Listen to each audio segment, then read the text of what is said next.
चलिए तो चैप्टर 8 हो गया था। आज से पढ़ेंगे हम लोग चैप्टर नंबर 7 मतलब अध्याय 7। अध्याय 7 इसका नाम है निर्देशांक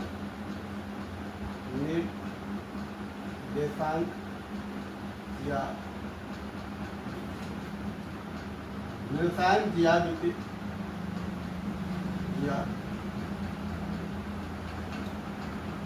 मेरे प्यारे बच्चों तो अध्याय 7 का नाम है निर्देशांक ज्यामिति। इसको बोलते हैं कोऑर्डिनेट यूनिट, कोऑर्डिनेट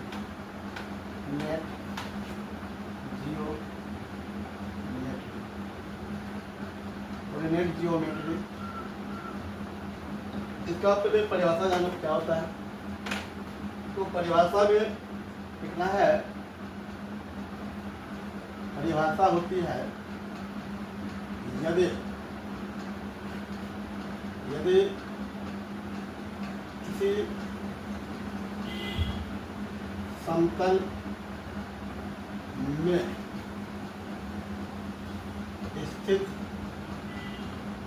स्थित बिंदु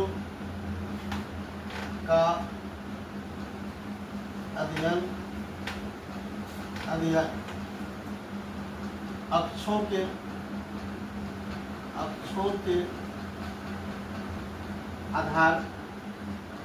अक्षों के आधार से किया जाता है। यदि किसी समतल में स्थित बिंदु का अध्ययन अक्षों के आधार से किया जाता है तो उसे निर्देशांक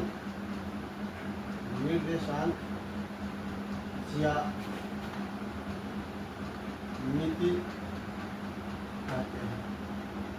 मेरे ख्याल में जो बड़ा सिंपल एग्जाम्पल है, एग्जाम्पल नहीं परिभाषा है। बोला कि किसी समतल में स्थित बिंदु का अध्ययन अक्षों के आधार से की जाती है तो उसे निर्देशांक ज्यामिति कहते हैं। मान लो कोई बिंदु यहाँ पे है, एक बिंदु ए है, अगर इसके अक्ष के आधार से देखेंगे इसका दो मान होता है, एक होता है एक्स का मान, एक होता है वाई का। मतलब यहाँ पर इस बिंदु का हम लोग किसी भी प्लेन में दो अक्ष होते हैं। मतलब आगे लिखना है किसी भी समतल में हमेशा दो अक्ष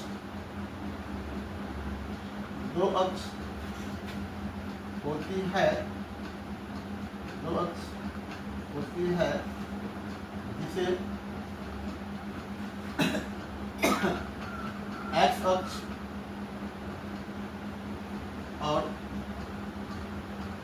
एक्स अक्ष और वाई अक्ष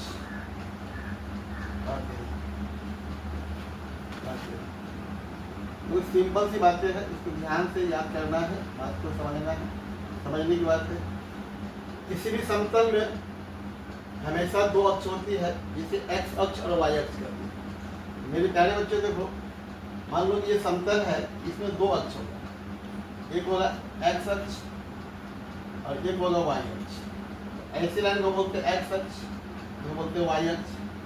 अब देखो एक्स अक्ष और वाई अक्ष जिस बिंदु पर मिलती है उसे हम कहते हैं मूल बिंदु। क्या कहते हैं? मूल बिंदु। और मूल बिंदु का नियामक या निर्देशांक 0,0। मतलब बात हुआ कि जहाँ पे एक्स अक्ष और वाई अक्ष दोनों बिंदु मिलती है उसे मूल बिंदु कहते हैं। और मूल बिंदु का निर्देशांक होता है बच्चा 0,0। मतलब अगर मूल बिंदु से इधर जाएंगे एक्स अक्ष पर तो कोई मान प्लस मान, जो बिंदु होगा इस अक्ष पर अनंत बिंदु है, सारे बिंदु क्या होगा प्लस होगा, मतलब धनात्मक। अगर मूल बिंदु से इस साइड में आएंगे तो सारे दूरी क्या होगा नेगेटिव होगा, माइनस होगा। अगर कोई भी बिंदु होगा, ढेर सारे बिंदु हो सकते हैं इस पर, ये सारे क्या होगा माइनस होगा। क्या होगा? माइनस होगा। वाई अक्ष के ऊपर जाओगे ये सब प्लस होगा। क्या होगा? प्लस होगा। ऊपर में वाई एक्स का मान प्लस में होता है, नीचे आओगे तो वाई का मान क्या होगा? माइनस माइनस होगा, या माइनस होगा, या माइनस होगा, या माइनस होगा, या माइनस। तो देखो यहाँ से ध्यान से समझना है कि x अक्ष का जो निर्देशांक होता है वह x, 0 होता है। मतलब x अक्ष पर जो है ना y का मान 0 होता है, और जो y अक्ष का जो निर्देशांक होता है वह 0, y होता है। और x अक्ष को एक नाम और होता है जिसे भुज कहते हैं, और y अक्ष को क्या कहते हैं, उसका कोटि कहते हैं। ध्यान से सुनना है, बात को समझना है, उसे पढ़ने में बहुत चीज़ है, लेकिन निर्देशांक ज्यामिति में इस वक्त बात याद होना चाहिए कि निर्देशांक ज्यामिति होता क्या है, इस बात को जानेंगे।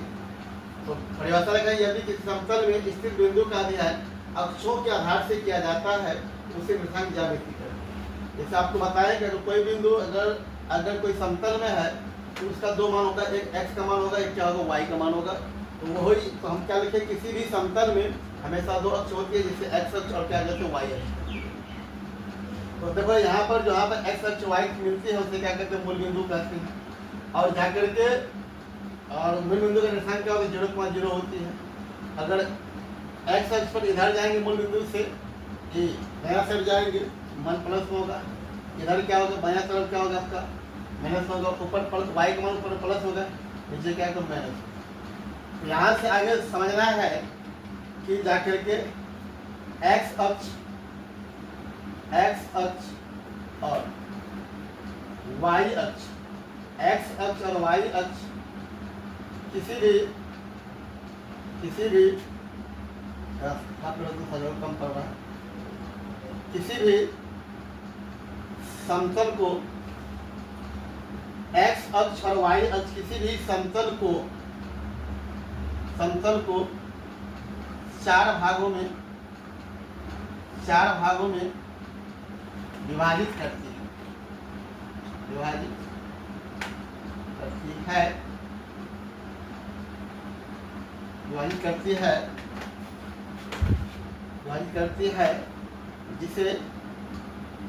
जिसे पाद या चतुर्थांश कहते हैं। पाद या क्या कहते हैं, चतुर्थांश कहते हैं। यहाँ से एक बात समझ में आया, अगर हम किसी समतल में x अक्ष और y अक्ष खींचते हैं, जैसे मान लो ये y अक्ष हुआ, ये x अक्ष हुआ, तो हम देखो ये x अक्ष माने हैं और इसको क्या माने, y अक्ष। आप इसको उल्टा पुल्टा भी कर सकते हैं, इसको x को y को x मानते हैं, लेकिन किताब में हमेशा ये वाला x अक्ष होती है, ये y अक्ष होती है किसी समतल में। अब देखो x अक्ष और y अक्ष आप पढ़ चुके हैं, यहाँ पे मूल बिंदु होता है 0,0 होता है और पढ़ा दिए। देखो ध्यान से इधर देखो, ये x अक्ष और y अक्ष की शब्द क्या क्या, चार भाग में बांटा। ये पहला भाग हुआ, ये दूसरा भाग हुआ, और ये क्या हुआ, तीसरा भाग हुआ, ये क्या हो गया आपका चौथा भाग। ये चार भाग को हम क्या बोलते हैं, चतुर्थांश या पाद बोलते हैं। तो आपकी किताब में क्या कहा गया, पाद कहा गया है। इसको हम लोग बोलते हैं प्रथम पाद। और ये बेचारा क्या होता है, ये होता है आपका द्वितीय पाद, ये होता है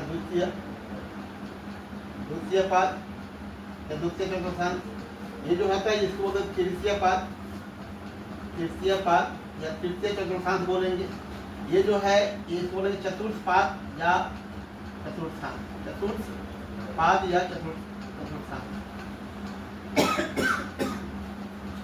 यहाँ से समझ में आया। अब देखो प्रथम पाद में जो होगा इसमें क्या होगा, इसमें x का मान भी प्लस में होगा और y का मान भी क्या होगा, प्लस में होगा।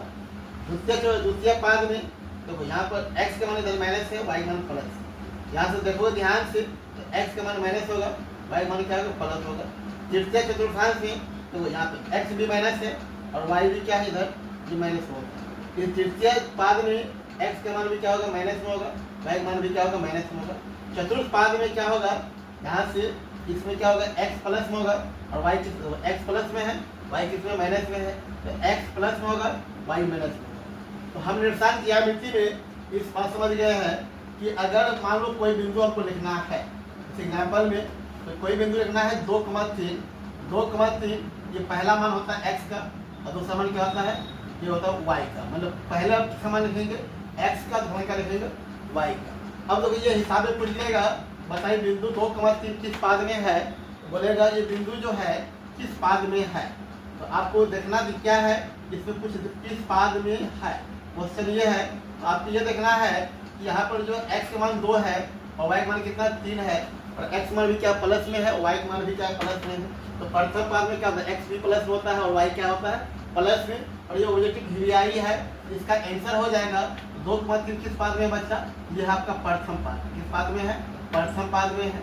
उसके बाद अगर मान लो पूछ देगा नंबर 2 में -3,4, बताइए किस पाद में है। तो आपको कुछ देखना है x किस में है, x के मान माइनस में है, y मान किस में है, प्लस में है। तो x माइनस और y प्लस किस में होता है, द्वितीय पाद में। किस में होता है बच्चा, ये हो जाएगा आपका, इसका आंसर हो जाएगा किस पाद में बच्चा, ये आपका द्वितीय पाद में है। उसके बाद आपको पूछ लेगा नंबर 3 में पूछेगा -4 और -3, बताइए किस पाद में है। तो आपको ध्यान से देखना है कि x माइनस में है, y किस में है, माइनस में है। x भी माइनस और y भी माइनस किस पाद में होता है बच्चा, तृतीय पाद होता है। ये आपका हो जाएगा तृतीय पाद। किसमें हो जाएगा, तृतीय पाद में हो जाएगा या तृतीय चतुर्थांश में हो जाएगा। उसके बाद पूछ लेगा जाकर के नंबर 4 लिखते हैं, जाकर के लिखेगा 3,-4, बताइए किस पाद में है। ध्यान से देखना है कि x मान प्लस में है, y मान माइनस में है। तो x प्लस में y माइनस में किस में होता है बच्चा, ये होगा आपका चतुर्थ पाद में। तो इतने बात आपका ये क्या था, इंट्रोडक्शन है। ध्यान से समझिए और देखिए और समझिए। हमने क्या बताया कि जाकर के इससे क्या की इंट्रोडक्शन है, इसको ध्यान से देखो और आराम से छापो। कुछ नहीं है, इसकी परिभाषा है कि निरसायन ज्यामिति हम किसे कहते हैं, हम क्या लिखा, इसका ढेरी परिभाषा है। सिंपल में इजी में आपको समझना है कि यदि किसी समतल में स्थित बिंदु का अध्ययन अक्षों के आधार से किया जाता है तो उसे क्या कहते हैं, निरसायन ज्यामिति कहते हैं। जैसे बिंदु यहाँ पर लिखे हैं, जैसे बिंदु ए है, बिंदु ए है तो इसको अगर अक्ष से पढ़ेंगे तो बिंदु ए का x का मान भी होगा, y का मान भी होगा। आगे लिखा है किसी भी समतल में हमेशा 2 अक्ष होती है, जिसे x अक्ष और क्या कहते हैं, y अक्ष कहते हैं। हमने खींचा इसको माना x अक्ष, इसको माना y अक्ष। x अक्ष y अक्ष जिस बिंदु पर मिलती है उसे क्या कहते हैं, उसका मूल बिंदु कहते हैं। और मूल बिंदु का जो निर्देशांक क्या होता है, 0,0 होती है। और समझाया आपको ने कि मूल बिंदु से इधर का मान x का क्या होता है, प्लस में, और इधर मान क्या होगा, माइनस में होगा। उसके बाद जो है ना y का मान क्या होगा, y का मान ऊपर प्लस में होगा, नीचे क्या होगा, माइनस में होगा। और क्या बताया कि जाकर के x अक्ष का निर्देशांक क्या होता है, x, 0, और y अक्ष निर्देशांक का 0,y ऑब्जेक्टिव में पूछता है। और x अक्ष को क्या कहते हैं, भुज कहते हैं, और y अक्ष को क्या कहते हैं बच्चा, कोटि कहते हैं। और तो इसी भुज और कोटि से क्वेश्चन एग्जाम पूछता है कि 4,-5 में बताइए भुज का मान क्या है। तो भुज का मान क्या होगा, तो हम x अक्ष को क्या बोलते हैं, भुज। इसमें जो x का मान है, ये x का मान होती है, और ये किसका मान होती है बच्चा, ये y का मान होता है। हमेशा देखना है पहले x का मान हो तो उसका क्या होता है, y मान होता है। तो पूछ लेगा इसमें भुज का मान क्या है, तो भुज का मान आपका हो गया 4। पूछ लेगा भुज का मान 4 हो गया, और कोटि मान कितना हो गया बच्चा, जाकर के -5 हो गया। ये भी ऑब्जेक्टिव मोस्ट इंपोर्टेंट है, क्या बार एग्जाम पूछा है कि कुछ भी दे देगा, कोई 4 का मान -3 या 4 का मान 2 दिया है, 4 का मान -5 में पूछेगा भुज का मान क्या है, 4 है, और कोटि मान कितना बच्चा, -5 है। पर इसको ध्यान से देखो और छापो। चलिए मेरे प्यारे बच्चों, तो हम लोग क्या समझ गए कि किसी भी समतल को x अक्ष और y अक्ष क्या करता है, 4 भागों में बांटते हैं, जिससे क्या कहेंगे, पाद या क्या कहेंगे, चतुर्थांश। तो यहाँ से समझ में आया कि जाकर के पाद क्या हो गया, 4 हो गया। थोड़ा सा इसको लिखते हैं, आप इसको याद कीजिएगा। देखो लिखना पाद, और यहाँ लिखना है x का मान, हम लिखोगे y का मान, उसे लिखा दिए है, समझा दिए, एक बार ऐसे भी लिख लो। और यहाँ लिखोगे निर्देशांक, कुछ नहीं है, बिल्कुल आसान बातें हैं। निर्देशांक मेरे प्यारे बच्चों, आपके 10 क्लास में क्या कहा गया, पाद कहा गया। उस किताब में क्या कहा जाता है, चतुर्थांश भी कहा जाता है। प्रथम चतुर्थांश, द्वितीय चतुर्थांश, तृतीय चतुर्थांश, और क्या होता है, चतुर्थ चतुर्थांश होती है। तो इसलिए पाद कितने होते हैं, क्या बोले, 4 को। प्रथम पाद ना, क्या बोलेंगे, प्रथम पाद, प्रथम पाद, द्वितीय पाद, द्वितीय पाद, तृतीय पाद, और क्या बच्चा, चतुर्थ पाद, चतुर्थ पाद। इसको ऐसे लिखेंगे, प्रथम पाद, ऐसे प्रथम पाद, द्वितीय पाद, तृतीय पाद। ध्यान से लिखो और ध्यान से समझो, ये सब जो है बिल्कुल आसान बातें हैं। प्रथम पाद में x का मान क्या होता है बच्चा, प्लस में, और y का मान भी क्या होता है प्लस, मतलब x भी धनात्मक होती है और y भी क्या होती है धनात्मक होती है। निशान क्या हो जाएगा, तो यहाँ जाएगा मतलब प्लस कमा प्लस, मतलब x भी प्लस में और y भी क्या होगा प्लस में। द्वितीय में क्या होगा बच्चा, द्वितीय में क्या होता है बच्चा, x माइनस में होता है और y क्या होता है, हाँ y प्लस में होता है, x माइनस में और y क्या होगा प्लस में। तृतीय में क्या होगा, x भी माइनस में होगा y भी माइनस में होगा और निशान क्या हो जाएगा x माइनस y भी माइनस। कोई दिक्कत, और ये समझा दिया है, फिर से लिखो कोई दिक्कत नहीं है। और तृतीय चतुर्थ में क्या होगा, x प्लस में होगा और y क्या होगा माइनस में, और x प्लस में और y क्या होगा बच्चा माइनस में होगा। तो इतनी बातें हमने आपको पीछे भी समझा दिया, एक बार इसको अच्छा से क्या करेंगे लिख लेंगे। तो इतना जो गप पढ़ा है ये क्या था, निरसन ज्यामिति का क्या था इंट्रोडक्शन परिचय। आखिर पढ़ना क्या है हमको आपको समझा दिए है कि आखिर क्या पढ़ना है। किसी भी समतल में किसी बिंदु का अध्ययन करना किसके आधार से, अक्षों के आधार से।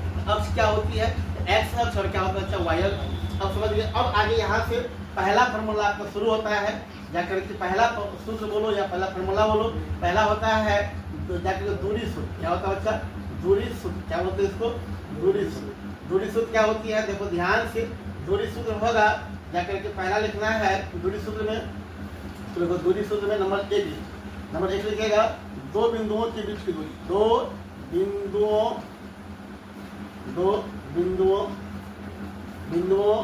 के बीच की दूरी, दो बिंदुओं के बीच की दूरी। मान लो अगर किसी समतल में दो बिंदु है, हम यहाँ लिखते हैं यदि बिंदु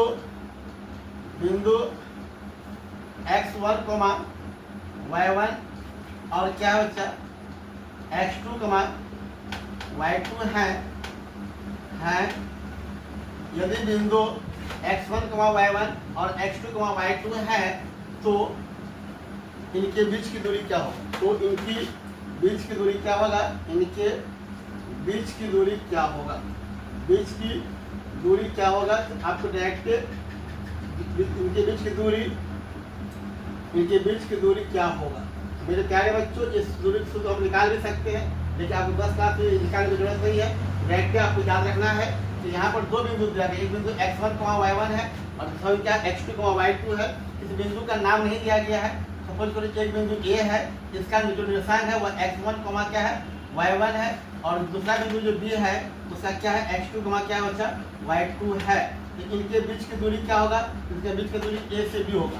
हम बिंदु का नाम कुछ भी रख सकते हैं, A या B, P, Q कुछ भी नाम रख सकते हैं। तो आपको याद रखना है कि दो बिंदुओं के बीच की दूरी A से B क्या होती है बच्चा, ये होता है बच्चा x1 माइनस x2 का होल स्क्वायर और क्या होता है प्लस, और क्या होता है y1 माइनस क्या होता है बच्चा y2 का होल स्क्वायर। ये हो गया आपका दो बिंदुओं के बीच की दूरी, पहला सूत्र हुआ। और इसका दूसरा होता है बच्चा मूल बिंदु से दूरी, क्या था बच्चा मूल बिंदु से दूरी।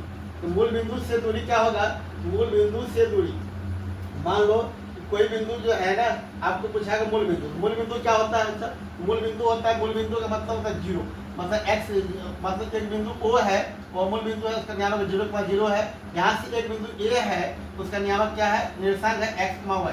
यहाँ मूल बिंदु से दूरी क्या होगा, तो यहाँ लिखेंगे O से A, मतलब मूल बिंदु से दूरी क्या हो जाएगा, यहाँ हो जाएगा बच्चा x स्क्वायर प्लस क्या होता है बच्चा y स्क्वायर का क्या होता है बच्चा रूट ओवर होता है। तो दो सूत्र हो गया, पहला हो गया दो बिंदुओं के बीच की दूरी क्या होती है x1 माइनस x2 का whole square plus y1 minus y2 का होल स्क्वायर। और मूल बिंदु से दूरी क्या होती है बच्चा, x square plus y square क्या होता है बच्चा रूट होता है।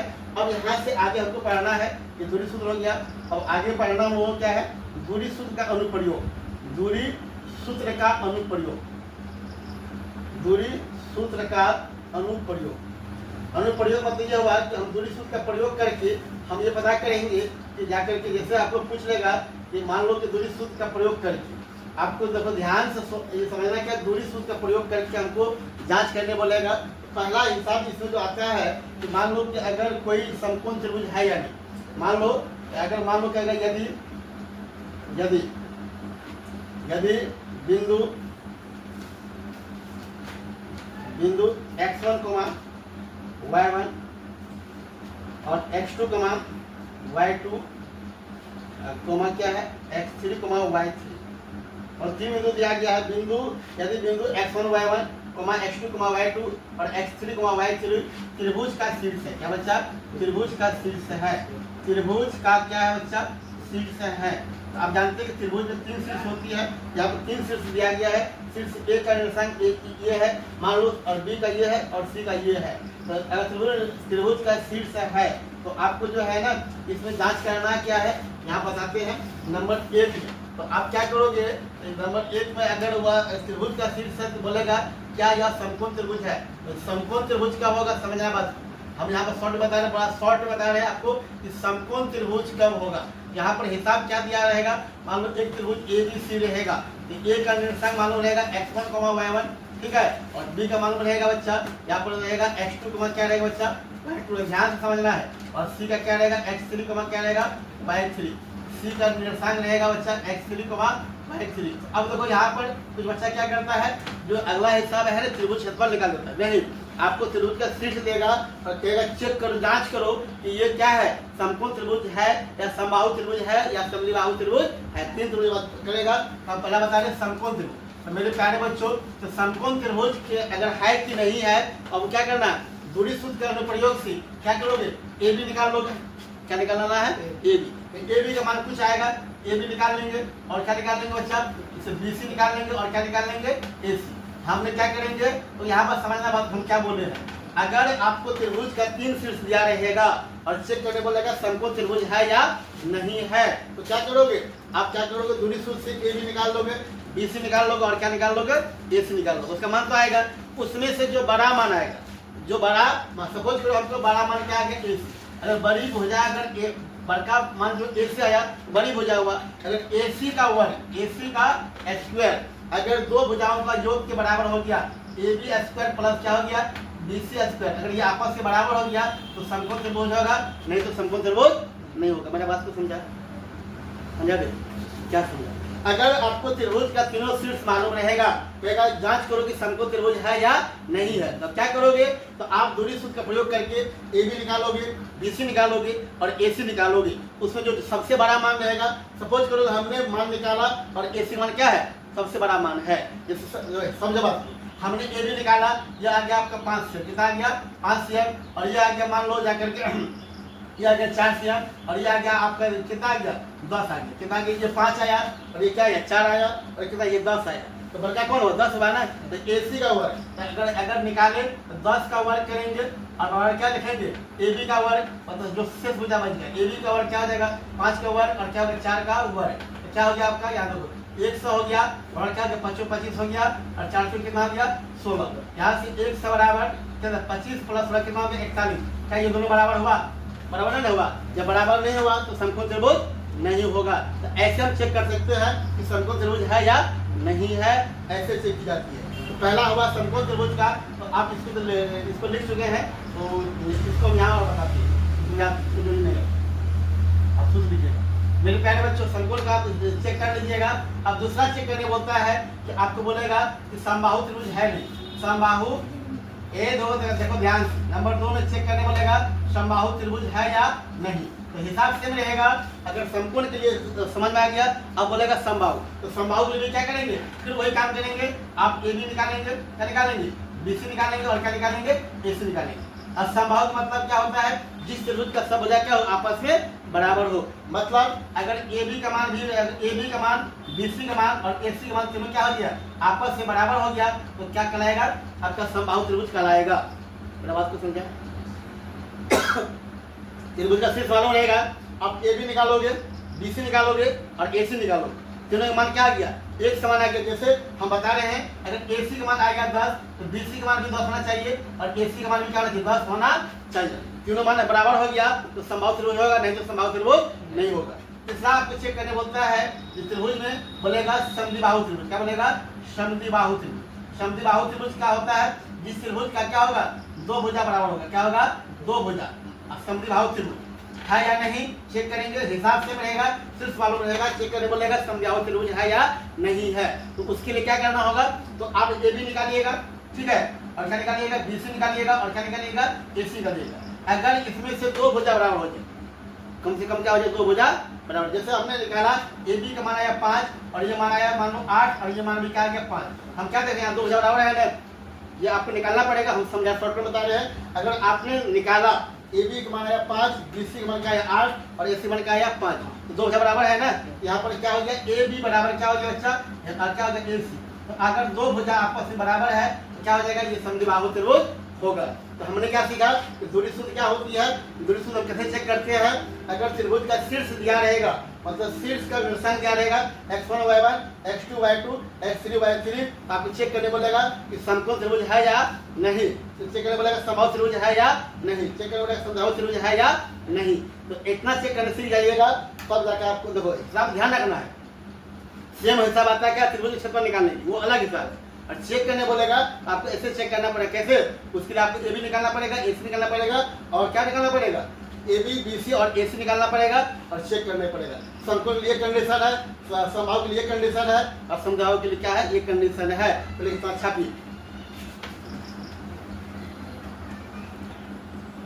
तो मेरे प्यारे बच्चों, आपने क्या सीखा, अगर त्रिभुज का 3 शीर्ष वालों में रहेगा और आपको चेक करने बोलेगा कि समकोण त्रिभुज कब होगा। आपको लिखाया है कि समकोण त्रिभुज का मतलब होता है कि अगर बड़ी भुजा का वर्ग अन्य शेष दो भुजाओं के वर्गों के योग के क्या हो जाए बराबर हो जाएगा तो क्या होगा, आपका समकोण त्रिभुज होगा। उसके बाद समबाहु त्रिभुज क्या होती है, ये आप लिख सकते हैं कि अगर समबाहु त्रिभुज, इस त्रिभुज के सब भुजा क्या हो आपस में बराबर, अब भुजा का मान निकलेगा, सब भुजा का मान एक समान आ गया तो समबाहु त्रिभुज होगा। समद्विबाहु त्रिभुज कब होगा, जब जाकर के दो भुजा आपस में क्या होगा बराबर होगा, समद्विबाहु त्रिभुज जो आपको समझाए हैं तो ध्यान से देखिएगा, समझिएगा और उसको याद कीजिएगा। अब आगे आता है इसी में नंबर 4 कर दीजिएगा, जाकर के 3 बिंदु संरेख है या, तो आपको बोलेगा दूरी सूत्र का प्रयोग करके चेक कीजिए कि 3 बिंदु संरेख है या नहीं, 3 बिंदु संरेख है या नहीं। संरेख का मतलब क्या होता है ये समझो, 3 बिंदु संरेख है या नहीं। संरेख मतलब होता है कि तीनों बिंदु एक ही रेखा पर है या नहीं। जैसे आपका हमने अभी बताया, आपको 3 बिंदु देगा, एक बिंदु ए का नियामक देगा x1, y1, ध्यान से सुनिएगा। दूसरा बिंदु बी है वह x2, क्या बच्चा y2 है, और तीसरा बिंदु क्या होगा आपका c होगा, वह आपका रहेगा y2 होगा, x3 क्या रहेगा y3। मेरे बात को ध्यान से सुनिएगा और समझिएगा। तो आपको संरेख का मतलब होता है कि अगर तीनों बिंदु एक ही लाइन में है, एक ही लाइन में है, अगर तीनों बिंदु एक ही रेखा पर है तो कैसे जानेंगे कि तीनों बिंदु एक ही रेखा पर है, तो आप चेक कर सकते हो दूरी सूत्र का प्रयोग करके। इसका भी नियम क्या है कि आपको ए बी निकालना है, बी सी निकालना है, फिर जाके ए सी निकालना है। ए बी निकाल लोगे दूरी सूत्र से, बी सी निकाल लोगे, ए सी निकाल लोगे। कैसे निकालेंगे, जब ए बी निकालेंगे तो x1 y1 ये होगा, ठीक है। उसके बाद अगर मान लो कि बी सी निकालिएगा तो x1 y1 ये होगा और x2 y2 ये हो जाएगा, फिर ए सी निकालिएगा x1 y1 और x2 y2। आप दूरी सूत्र का प्रयोग करके ए बी बी सी और ए सी निकाल सकते हैं। तो अगर तीनों मान निकाल करके तो चाहे समकोण बोलेगा समकोण नियम लगाइएगा, अगर समबाहु बोलेगा तो समबाहु नियम लगाइएगा, और समद्विबाहु बोलेगा तो समद्विबाहु का नियम लगाइएगा। अगर बोलेगा 3 बिंदु संरेख, संरेख का नियम क्या है, अगर बड़ी भुजा मान लो जब हमने ए बी निकाला, कुछ तो मान आएगा, हमने ए बी निकाला, फिर क्या जगह निकाला, बी सी निकाला, ए सी निकाला, ये तीनों मान हम निकाल रहे हैं, आप बात समझा रहे हैं कि ए बी का मान निकालोगे, बी सी मान निकालोगे, ए सी मान निकालोगे, कुछ तो मान आएगा ना। अगर इसमें से बड़ी भुजा मान लो कि ए सी आ गया, क्या आ गया ए सी, तो मान लो समझो यहाँ पर मान लो हमने निकाला ए बी आ गया 8 और ये आ गया 4 और ये आ गया आपका 12, क्या आ गया 12। अब 3 बिंदु संरेख होगा। इसका नियम है कि इसका जो नियम है, अगर बड़ी भुजा जैसे ए सी बड़ी है, ए सी बराबर क्या हो जाए अन्य शेष भुजाओं का योग, मतलब ए बी प्लस क्या हो जाए बी सी हो जाए। ये समकोण का नियम नहीं है। संरेख में क्या है कि बड़ी भुजा बराबर जो शेष भुजा बची है ए बी और बी सी, उसका योग अगर आपस में क्या हो जाती है बराबर होती है तो संरेख होगा। हमको चेक करना है, अभी सपोज करो ए बी मान 8 है, बी सी मान 4 है, ए सी मान 12 है, ए सी मान बड़ा है तो ए सी 12 हो गया, इधर हो गया 8 और प्लस क्या हो गया 4, 12 से क्या हो गया 12, तो क्या हो जाएगा, अगर ऐसा कंडीशन आ जाती है तो क्या होगा संरेख होगा। अगर बराबर नहीं होता क्या लिखेंगे संरेख नहीं है। ध्यान से सुन लिया। संरेख का नियम क्या है, अगर बड़ी भुजा बराबर अन्य शेष भुजाओं का योग के क्या हो जाए बराबर हो जाए तो बिंदु क्या हो जाएगा आपका संरेख हो जाएगा। कोई दिक्कत कोई समस्या, संरेख का मतलब क्या है, तीनों बिंदु क्या हो एक ही रेखा पर होना चाहिए, तो संरेख हो गया। तो हम यहाँ दूरी सूत्र के प्रयोग करके हम चेक कर सकते हैं समकोण है, समबाहु है, समद्विबाहु है और संरेख है। अब अगला जो होता है किसके लिए, चतुर्भुज के लिए। चतुर्भुज में 4 शीर्ष होती है। चतुर्भुज में कितने शीर्ष होता है, चतुर्भुज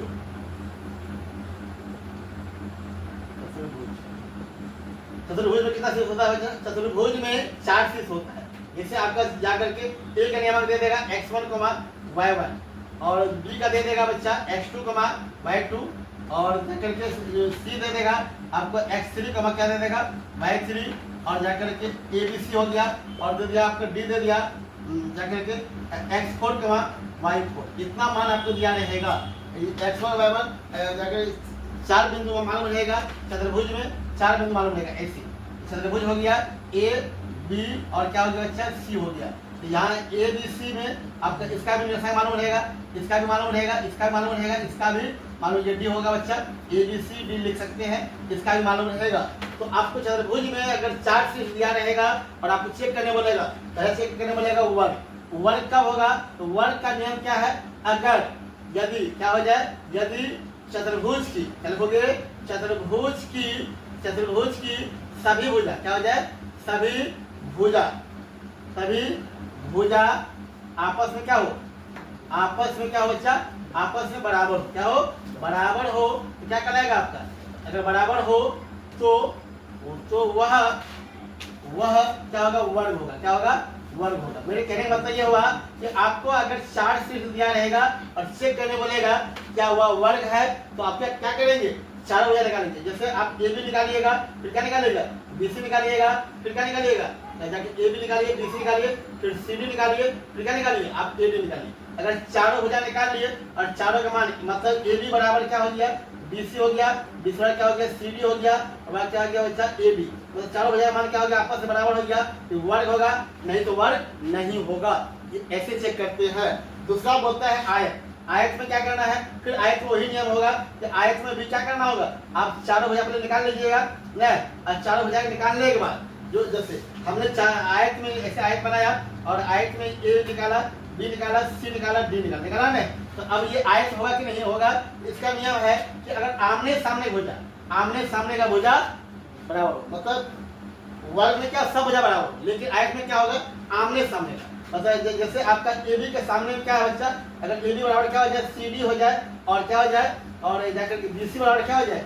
सी डी हो जाए, बी सी बराबर क्या हो जाए? ए डी हो जाए। मतलब आमने सामने का भुजा जब बराबर होगा तो क्या कहलाएगा? वह आयत कहलाएगा। ठीक है, तो आपको 2 हिसाब पूछता है कि वर्ग है कि आयत है। वर्ग बोलेगा सब भुजा बराबर होना चाहिए, आयत में जाकर आमने सामने भुजा बराबर होना चाहिए। जैसे ए बी निकालोगे और क्या निकालोगे? जाके फिर BC निकालना पड़ेगा, CD निकालना पड़ेगा, AD निकालना, चारों निकाल लो। फिर AB के सामने के बजाय CD है तो AB का CD होना चाहिए और BC के सामने क्या AD है, तो ऐसा क्या होगा? आयत होगा, नहीं तो आयत नहीं होगा। तो इतने बातें सब किसमें? आपका दूरी सूत्र के अनुप्रयोग। इतना जब जानिएगा तो आपका 7.1 का हिसाब बन जाएगा।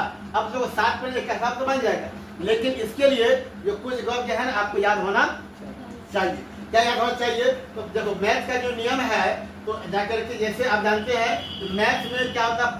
प्लस क्या करते हैं? जोड़ते हैं, ये सब जानते हैं। हमेशा याद रखना है अगर प्लस है तो हम जोड़ेंगे। जैसे बोलेगा अगर 5 जोड़ 5 तो दोनों प्लस में क्या हो जाएगा? 10 हो जाएगा। दूसरा क्या करना? माइनस, और माइनस क्या करते हैं बच्चा? जोड़ते हैं। क्या करते हैं? जोड़ते हैं। और चिन्ह किसका होता है बच्चा? चिन्ह होता है माइनस का। जैसे -3 और -4 क्या हो जाएगा? आपका क्या हो जाएगा? -7 हो जाएगा। और नंबर 3 में याद कीजिएगा तो माइनस और प्लस क्या करते हैं? घटाते हैं। क्या करते हैं? घटाते हैं। और इसमें जो संख्या क्या होती है? बड़ी होती है, चिन्ह उसी का होता है। जैसे पूछेगा -12 और +8, इसका आंसर क्या हो जाएगा? -4 हो जाएगा। तो ये सारे अच्छा से दिमाग में रखिएगा, तब जाके हिसाब बनेगा। चिन्ह को ध्यान से देना है। उसके बाद और क्या करना है बच्चा? चिन्ह हो गया नंबर 4 में याद करना है। जैसे माइनस और जाकर के प्लस गुना प्लस, क्रिया तो गुना का ही होगा, चिन्ह किसका होगा? प्लस का होगा। माइनस गुना माइनस, क्रिया तो गुना का ही होगा, चिन्ह किसका होगा बच्चा? चिन्ह होगा जाकर के प्लस का। अगर माइनस गुना क्या है? प्लस है, तो क्रिया गुना का ही होगा, चिन्ह किसका होगा? माइनस का होगा। जैसे हिसाब पूछेगा 9 गुना 3, ये सब जानते क्या हुआ? 70। लेकिन इसी पूछेगा -3 गुना -7 कितना होगा बच्चा? या माइनस गुना माइनस क्या हो जाएगा? प्लस हो जाएगा और 4 से 12 हो जाएगा। तो जब 9 गुना पूछेगा -8, एगो माइनस में एगो प्लस में है तो गुना 9 72 होगा। क्या होगा? माइनस का क्या होगा? 72। छोटी छोटी बातें हैं, अब अच्छा ध्यान में रखिएगा। तो जितना का हम बताए हैं तो 7 को लेकर सब हिसाब क्या हो जाएगा? बन जाएगा। पहले इतना अच्छा को फिर आगे देखो। थोड़ी सूत्र का कहानी खत्म हो गया। अब आगे पढ़ना हम लोग को विभाजन। क्या पढ़ना है? विभाजन। विभाजन सूत्र क्या होती है पहले समझेंगे, जानेंगे। मेरे प्यारे बच्चे, विभाजन सूत्र क्या होती है समझेंगे। मान लो ये रेखाखंड है, इसको हमको क्या करना है? बांटना है।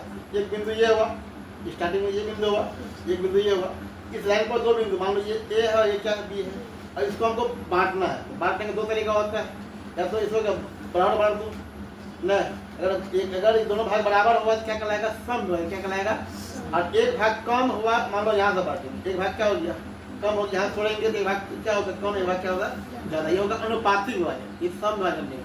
तो विभाजन क्या होता है? दो प्रकार की होती है। पहला होता है बच्चा, इसमें लिखना है सम विभाजन। अब ये सम विभाजन का मतलब आपको समझ में आ गया, हम समझा दिए हैं। तो सम विभाजन में तो क्या होता है, इसका सूत्र ये जानेंगे। देखो ध्यान से, क्या लिख रहे हैं? यदि बिंदु लिख रहे हैं x1, y1 और x2, y2 को मिलाने वाली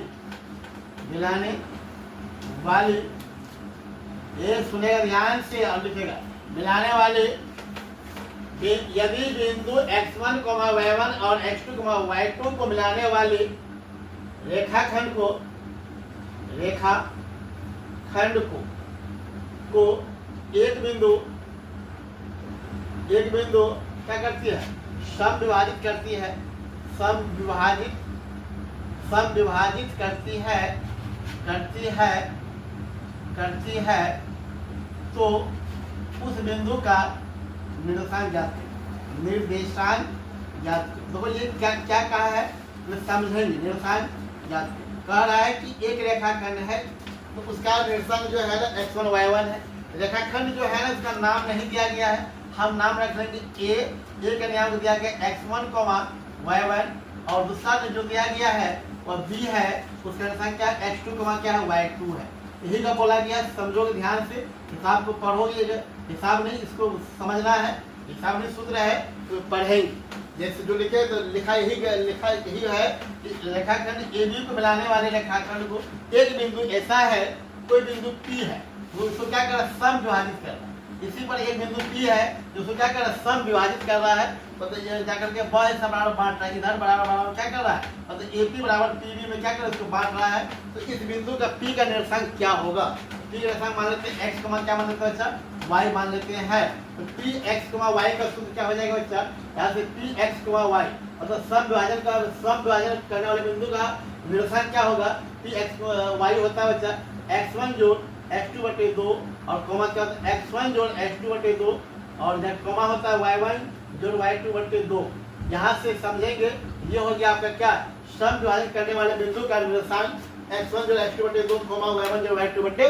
तो ये x का मान है, ये y का मान है। इसको हम अलग कैसे भी लिख सकते हैं? x बराबर x1 जोड़ x2/2 या कॉमा लिख सकते हैं y बराबर y1 जोड़ y2/2। तो हम ऐसे भी अलग अलग लिख सकते हैं, चाहे ऐसे लिखो चाहे ऐसे लिखो, बात क्या हो? बराबर हुआ। तो आपको समझ में आ गया। अगर कोई बिंदु रेखाखंड को क्या कर रहा है? सम विभाजित कर रही है, तो उस बिंदु निर्देशांक क्या होता है? x1 जोड़ x2/2, y1 जोड़ y2/2 होता है। अब दूसरा जो है वह है अनुपातिक विभाजन। क्या है? अनुपातिक विभाजन। तो हिसाब सेम रहेगा।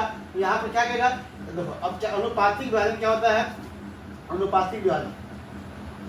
अनुपातिक विभाजन समझिएगा तो सेम हिसाब रहेगा। यदि बिंदु x1, y1 और x2, y2 को मिलाने वाली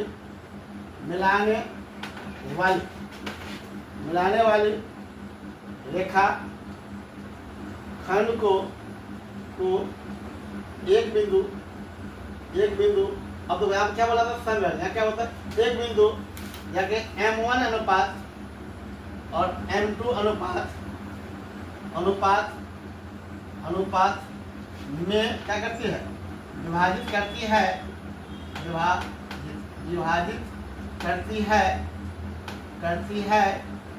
तो उस बिंदु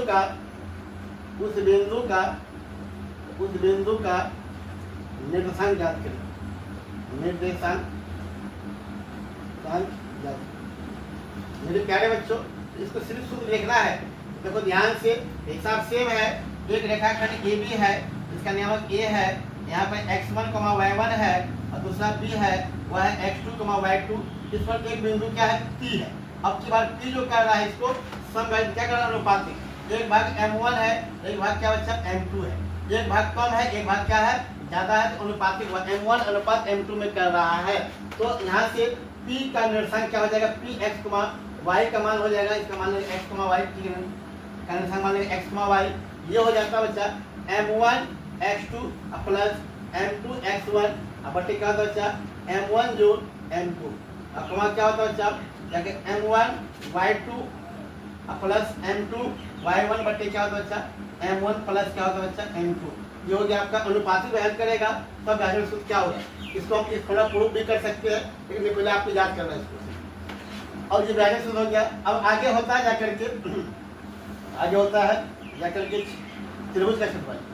आगे लिखना है त्रिभुज का क्षेत्रफल, त्रिभुज का क्षेत्रफल, त्रिभुज का क्षेत्रफल, त्रिभुज का क्षेत्रफल मतलब बोलेंगे त्रिभुज का क्षेत्रफल।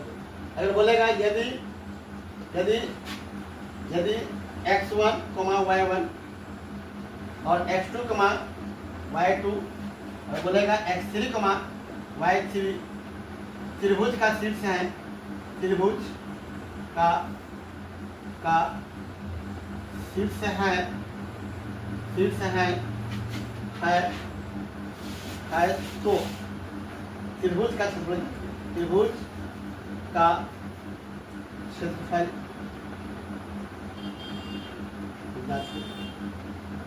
मेरे प्यारे बच्चों। अब तो यहाँ से क्या बोला गया, एक त्रिभुज का शीर्ष है, त्रिभुज में 3 शीर्ष होती है, उसका शीर्ष आपको दिया गया। अब तो आप जो उदाहरण 7.1 बताए थे वो अलग चीज था। यहाँ पर क्या बोला गया है, त्रिभुज का शीर्ष है, ये x1, y1 है और ये x2, क्या बच्चा x2, y2 है और ये क्या क्या बच्चा x3, क्या y3। यहाँ पर जो है ना चेक नहीं करना है, यहाँ पर क्या निकालना है, क्षेत्रफल निकालना है। चेक करने बोलेगा तो अलग चीज है, तो आपको ए बी सी क्या लगा, ए से निकालना होगा। यहाँ क्या निकालना है, त्रिभुज का क्षेत्रफल। यहाँ लिखेंगे जाकर के त्रिभुज ए बी सी का क्षेत्रफल। थोड़ा सा बड़ा सूत्र होता है, क्या होता है 1/2 और क्या होता है इंटू 1/2 और क्या होता है x1 इंटू ये सूत्र होता है बच्चा x1 into y2 minus y3 अब प्लस क्या होता है बच्चा x2 इंटू क्या होता है बच्चा क्या करके y3 माइनस क्या होता है बच्चा y3 माइनस y1 होता है और करके y1 आप प्लस क्या होता है बच्चा x3 इंटू ये होता है जाकर के y1 माइनस y2 इसको ध्यान से देख लीजिएगा एक बार। ये सूत्र होता है एरिया सूत्र, इसका नाम है त्रिभुज एबीसी का क्षेत्रफल।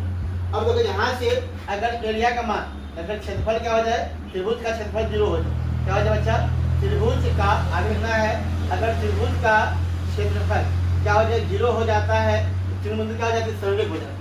हम सरलिक का जो नियम बताए थे 7.1 में अगर उसका अलग नियम था, अगर किसी भी त्रिभुज का क्षेत्रफल क्या हो जाए 0 के बराबर हो जाए तो वो क्या हो जाती है बच्चा सरलिक हो जाती है। मतलब यहाँ से हम लिख सकते हैं 1/2 into x1 into y2 minus y3 और प्लस x2 इंटू है बच्चा क्या करके y3 माइनस y1 और प्लस क्या बच्चा x3 into y1 minus y2। अगर ये इसका एरिया का वैल्यू 0 हो जाता है तो ये क्या हो जाती है सरलिक हो जाती है।